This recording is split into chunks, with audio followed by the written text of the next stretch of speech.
Sir అలాగే physics, chemistry, సైన్స్లో ర్యాంక్ను ఏ subject decide చేస్తుంది అంటారు ఈ సబ్జెక్ట్స్లో? ఎవ్రీ సబ్జెక్ట్ ఇంపార్టెంటే అండి. అయితే బయాలజీలో వచ్చేటప్పటికి మనకి కొద్దిగా క్వశ్చన్స్ ఈజీగా ఉంటాయి, మెమరీ బేస్డ్ క్వశ్చన్స్ ఎక్కువగా ఉంటాయి కాబట్టి ఆర్డినరీ స్టూడెంట్ కూడా వాటికి ఆన్సర్ చేయడానికి అవకాశం ఉంటుంది. ఫస్ట్ 50% క్వశ్చన్స్ బయాలజీ నుంచే వస్తాయి కాబట్టి 360 మార్క్స్ ఓన్లీ బయాలజీ నుంచి వస్తుంది కాబట్టి బయాలజీ అనేది డెఫినెట్గా ఇంపార్టెంటే. ఆ తర్వాత కెమిస్ట్రీ అండి. కెమిస్ట్రీ కూడా 70% మెమరీ బేస్డ్ క్వశ్చన్సే ఉంటాయి.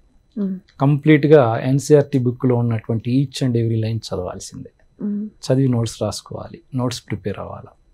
అలా ప్రిపేర్ అయినట్టయితే కెమిస్ట్రీలో కూడా ఈజీగా ఒక 70% 75% క్వశ్చన్స్కి ఆన్సర్ చేయొచ్చు.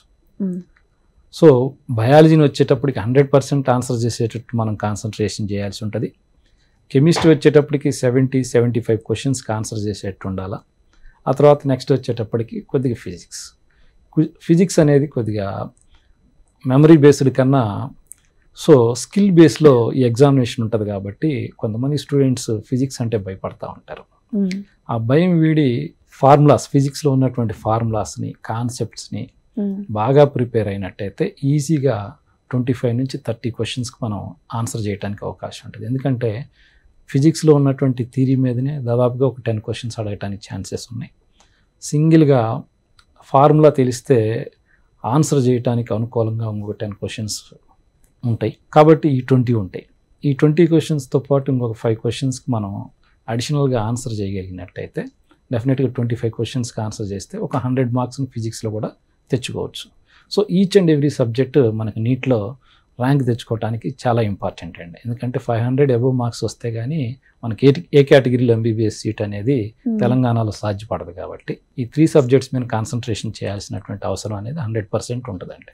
ఓకే, అలాగే సార్ ఇంటర్ పరీక్షతో పాటు నీట్ పరీక్ష ప్రిపేర్ అవ్వచ్చా, లేదంటే ప్రత్యేకంగా నీట్ కోసమే ప్రిపేర్ అవ్వచ్చు అంటారా?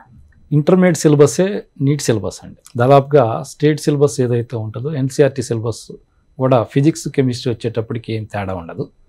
ఒక్క బయాలజీలో వచ్చేటప్పటికి స్టేట్ సిలబస్లో కొంత ఎక్స్ట్రా సిలబస్ అనేది ఉంటుంది అనమాట. అదేవిధంగా కొంత ఎన్సీఆర్టీ సిలబస్ కూడా స్టేట్ సిలబస్కి కవర్ కాదు. మా దగ్గర జాయిన్ అయినటువంటి స్టూడెంట్స్కి 2 కూడా కవర్ చేసి చెప్తా ఉంటాం. సో కాబట్టి ఇంటర్ సిలబస్సే నీట్ సిలబస్గా మనం పరిగణించవచ్చు అనమాట. సో కాబట్టి ఇంటర్లో ఏదైతే సబ్జెక్ట్ ఉందో నీట్లో కూడా అదే సబ్జెక్ట్ ఉంటుంది కాబట్టి సో ఇంటర్తో పాటు దాన్ని ప్యారలల్గా మనం ప్రిపేర్ అవ్వచ్చు.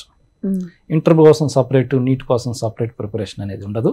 సో రెండింటిని కలిపి ప్రిపేర్ చేయటమే ఉంటుంది అనమాట. సో అలాగే కేవలం ఇంటర్ సెకండ్ ఇయర్లో చదివితే ఈ నీట్ ర్యాంక్ సాధించలేమంటారా సార్? లేదండి, ఎందుకంటే నీట్లో వచ్చేటప్పటికి first year syllabus, second year syllabus 2 years syllabus ఉంటుంది.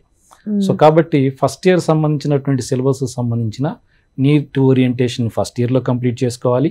సెకండ్ ఇయర్కి సంబంధించినటువంటి నీట్ ఓరియంటేషన్ కూడా సెకండ్ ఇయర్లోనే కంప్లీట్ చేసుకోవాలన్నమాట.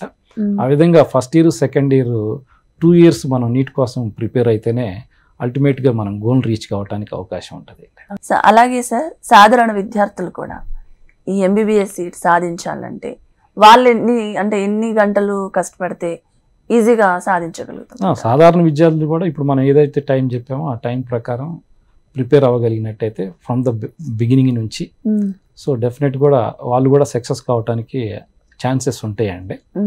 సో కాకపోతే ప్రిపేర్ అయ్యేది బాగా కాన్సన్ట్రేషన్గా ప్రిపేర్ అవ్వాలా, ఓన్లీ మన బుక్స్ మీద దృష్టి పెట్టాలా, ఎటువంటి డీవియేషన్స్ లేకుండా 12 గంటల నుంచి 14 గంటలు రోజు కష్టపడితే, 14 గంటల రోజు కష్టపడితే డెఫినెట్గా సాధారణ విద్యార్థులు కూడా ఈ నీట్లో సక్సెస్ కావడానికి అవకాశం ఉంటుందండి. ఇంటర్ విద్యార్థులు అంటే ఇంటర్ అయిపోయినాక కానీ ఈ నీట్ ఎగ్జామ్ రాయడానికి అంటే ఎన్ని రోజుల కాల వ్యవధి, అంటే ఎన్ని రోజులు ఉంటుంది సార్? ఇంటర్మీడియట్ ఎగ్జామినేషన్ మార్చి ఫస్ట్ వీక్ అవుతుందండి. పాండమిక్ లేకపోతే మార్చి ఫస్ట్ వీక్లో ఇంటర్మీడియట్ ఎగ్జామినేషన్స్ కంప్లీట్ అయిపోతాయి. నీట్ ఎగ్జామ్ మార్చిలో ఉంటుంది జనరల్గా అయితే, పాండమిక్ లేకపోతే. ఇప్పుడు ఏమవుతుందంటే మనకి కాలేజ్ స్టార్ట్ సెప్టెంబర్లో అయింది కాబట్టి ఎగ్జామినేషన్స్ అనేవి ఇంటర్మీడియట్ ఎగ్జామినేషన్స్ మే ఫస్ట్ వీక్లో కానీ ఏప్రిల్ లాస్ట్ వీక్లో కానీ కండక్ట్ చేస్తున్నారు. సో ఇప్పుడు ఈ సంవత్సరం నీట్ కూడా నాకు తెలిసి జూలైలో కానీ జూన్లో కానీ జరగటానికి, జూన్ లాస్ట్లో కానీ జూలై ఫస్ట్లో కానీ జరగటానికి ఛాన్సెస్ ఉంటుందండి. ఏది అయినప్పటికీ కూడా ఇంటర్మీడియట్ ఎగ్జామినేషన్కి నీట్ ఎగ్జామినేషన్స్ మధ్యలో 50 నుంచి 60 డేస్ గ్యాప్ అనేది ఉంటుంది. ఆ 50 నుంచి 60 డేస్ గ్యాప్ అనేది ప్రాక్టీస్ చేసుకోవటం కోసం ఉపయోగించుకొని మనం ఆల్రెడీ మనం ఫస్ట్ ఇయర్ చదివేటప్పుడు, సెకండ్ ఇయర్ చదివేటప్పుడు ఈ నీట్కి ప్రిపేర్ అయి ఉంటాం కాబట్టి ఈ 60 డేస్లో టోటల్గా రివిజన్ కంప్లీట్ చేసేసుకొని నీట్ ఎగ్జామినేషన్కి వెళ్ళొచ్చండి. ఓకే. అలాగే సార్ ఎంబీబీఎస్ ఒకవేళ సీట్ వచ్చినాక ఎంబీబీఎస్ ఎన్ని ఇయర్స్ ఉంటుంది? 5 years అండి ఎంబీబీఎస్. 5 years. ఓకే. సో అంటే ఒకవేళ అది ఎలా ప్రిపేర్ అవుతే? అది జనరల్గా మనకి ప్రొఫెసర్స్ ఉంటారు, వాళ్ళు ప్రిపేర్ అక్కడికి వచ్చిన తర్వాత పెద్ద ప్రిపేర్ అవ్వాల్సిన అవసరం ఉండదండి. నీట్ ప్రిపరేషన్లో సార్ ఏమైనా షార్ట్ కట్ మెథడ్స్ ఉన్నాయంటారా? నీట్ ప్రిపరేషన్లో షార్ట్ కట్ మెథడ్స్ ఏమి ఉండవండి. కంపల్సరిగా ఈచ్ అండ్ ఎవ్రీ పాయింట్ చదవాల్సిందే. ఓకే. ఇది థియరీ బేస్డ్ మీద, మెమరీ బేస్డ్ మీద ఉంటుంది కాబట్టి దీంట్లో షార్ట్ కట్స్ ఏమి ఉండవు. డెఫినెట్గా ఈచ్ అండ్ ఎవ్రీ లైన్ చదవాల్సిందే, each and every line practice చేయాల్సిందే. Okay. Okay sir, thank you so much. Thank you అండి.